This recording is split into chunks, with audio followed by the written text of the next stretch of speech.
أعوذ بالله من الشيطان الرجيم. بسم الله الرحمن الرحيم.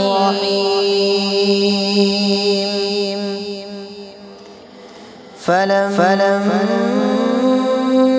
ذهب به وأجمعوا أن يجعلوه في غيابة الجب وأوحينا إليه لتنبئنهم بأمرهم هذا وهم لا يشعرون. وجاءوا أباهم عشاء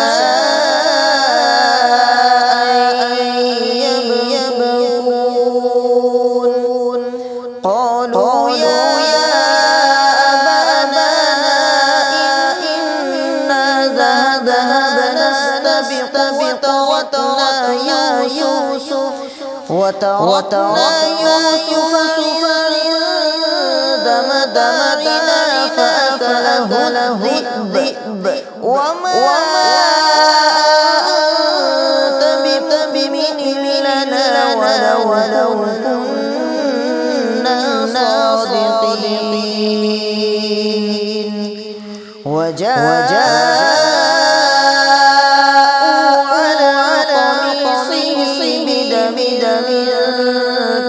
كذب قال بل سولت لكم أنفسكم أمرا فصبر جميل والله المستعان على ما تصفون. وجاءت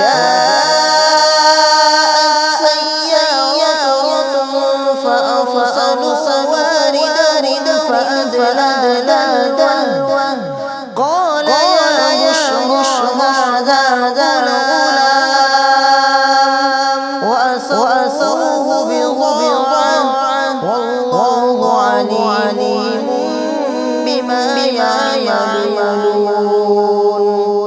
وشروا بثمن بخس دراهم معدودة وكانوا فيه من الزاهدين.